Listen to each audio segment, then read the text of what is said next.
के बोला क्या नाम के गायत्री ठाकुर जब के भवसागर के पार कर गइलन धुरान जी भवसागर के पार कैले। गायत्री धुरान में जब दुगोला हुई तो गायत्री गई है कि करुणा निधान रघुरा जगत के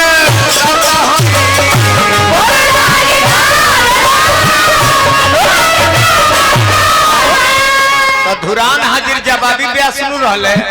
तो ऊ का गई है जानता जहान रघुरा गायत्री माता हो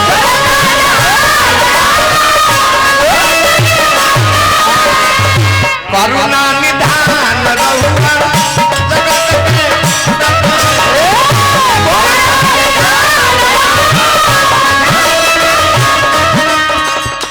माने राजू ठाकुर के लगी ले बड़ भैया फुआ का लड़का है। अच्छा हमरा राम जी तिवारी के भतीजा बने वाले हम जान गए तो हम जान जे कि तक के हाथ हम के लगे लग के तर फूफा लगा आइए कि हमारा कपड़ जाने जे लजो हम हाइलो हमर गोतिया हलो राजपुर वाला लो तो कहले जे का हो असो आगल बड़े तहर ही तो हम कहे जे लोभ ना वो हमर दयाद हवे तो हित कहता अब नानी जोर के लोग के परिसन के लोग हित कहे गलती को नहीं है ना बाकी तार का हम रात भर में लेबी तब घबराई है अभी तो दवाई हुई भइल का करुणा निधान रुआ जगत के दाता है करिले का मती के फेर देवी मती के पतियों के फेर देवी एकर मती फेर नहीं एक दुर्योधन के दुर्योधन के माई कहले रे कि बबू आज 100 गो बेटा में से 99 को मरा गए कही तू बाँचल बड़ो आवाज तहर दे हम वज्र बना दे बाकी जन्मतुआ के भेष में आई हो गोइले लंगटे चलल बड़े नहा धो के भगवान कृष्ण देखले जे भीम कहले बड़े जे मार के तहर जंघमा तूर दे देहिए कर बजर होई तो टूटी कैसे रहिए में पहुंच के कहले कि काहे दुर्योधन भाई होई ठाक माई कहले बिया कि तहर देह वज्र के बना दे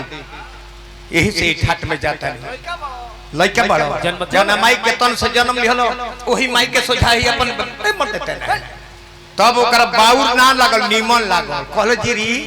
हे कन्हैया तू आज तक हमारा पक्ष में कबो न बोल रहा आज एगो निमन बात कहले उतना दूरिया केरा के छाल लपेट के तू पी ली गई माई कहले जे बबुआ सामने खड़ा होख आज आँख के पट्टी हम खोलतानी तहरी देह वज्र हो जाई आँख के पट्टी जब खोलली केरा के छाल लपेटले बड़े कहली जे जा बबुआ होनी के उतार लिखे जहाँ भीम मारे के कहले बड़े उतने देर तो कांच तहर हुई पूरा देह वज्र हुई तो मती के फेर दे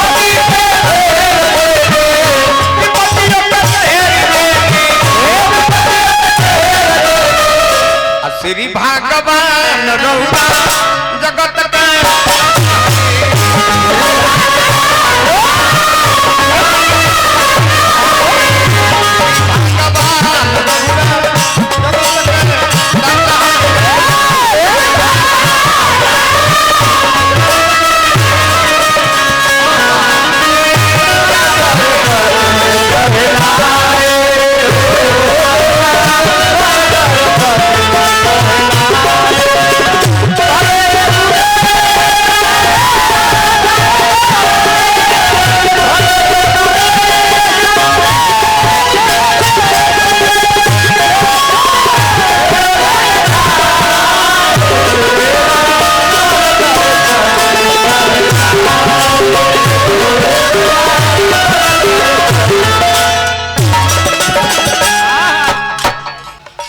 और क्या प्रभु जी घमंड के छोड़ लेने आ जलम का सोझा तू सिलेंडर ना बोलबो तले तार पर कृपा ना करे तू कृपा करे ले को जब हाथ उठा के सिलेंडर बोल देबो तब चले तू कहबो जे हमार ट्रक हो हेलो 4 गो गाड़ी चलतिया हमार बस हो जो जीता वही सिकंदर भाला गणास के अपन फोटो लगा दिल कहीं बाघ के फोटो बना दिल आ एक के दिन मुंह में मुंह जब लड़ जी गाड़ी के तो लगभग कहे जय माता दी काली बखोरापुर वाली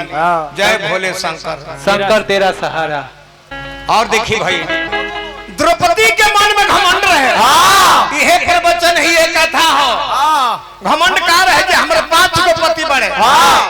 दुशासन सारी खींची है बाह की मुखार ली है सारी खिंचाए लगा के बोले वाला नहीं 5 पति सिर झुका ले आही दादा अरे अब का करी तब लास्ट में हाथ उठा के सिलेंडर बोल दिए कि हे नारायण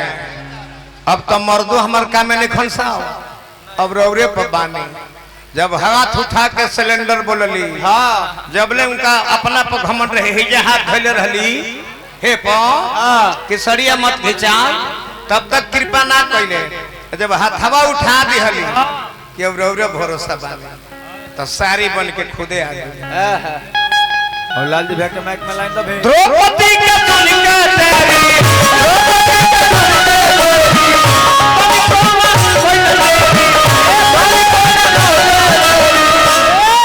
तू अपन काम में लागल हो भजन हो कीर्तन के उल्टा नर्तकी हो जाएगी हाय हाय कीर्तन में झूम झूम के नचला के महत्व हो हाँ ना बाड़े बाड़े बजावे तो द्रौपदी के कलिका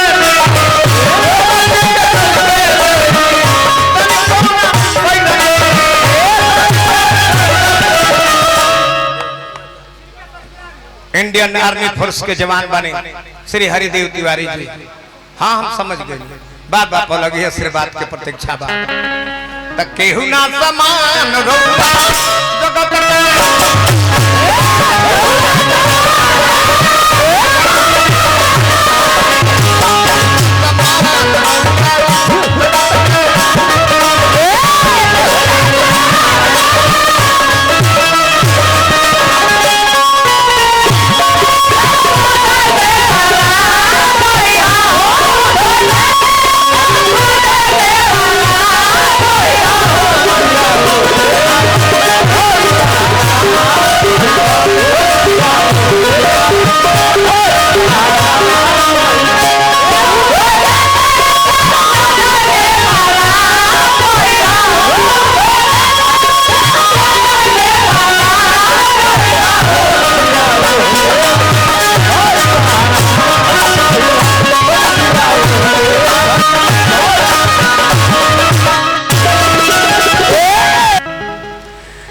और देखी हाथियों के घमंड रहे फूलचंद तिवारी जी हाथियों के घमंड रहे कि हम एगो हइये हैं हरिया राम हमर गोड़वा धइले बड़े हम एगो गोड़वा इनका पधो के दबा दे 1000 वर्ष तक लड़ाई चलल घींचा घींची हाथी के पूरा परिवार पोछ में सूंढ लगा लगा घींचता घरियार घींचाते नहीं तो परिवारवो जब संग छोड़ के चलो कहलो कि चलो इनकर जान बाची ना हमनियों के खैले बिनु डहाते बनी जा जब परिवार संग छोड़ो तो हथिया कल जी हे प्रभु हे कन्हैया तो परिवारवो संग छोड़ दिहल अब रौरे पर बानी जब सूंढ उठा के सिलेंडर बोल दिहली तो प्रभु जी उनका पर कृपा कर हां हां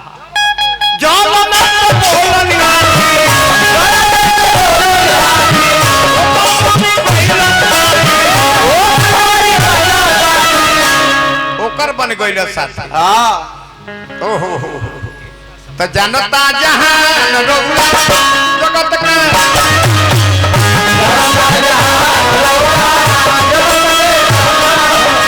जानता जहान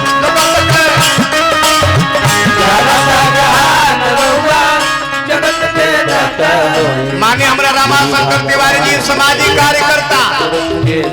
50 से काम लगौनी है अब नंबरी के गड्डी आवे लगा हार्दिक हार्दिक अभिनंदन बार बार नमस्कार बा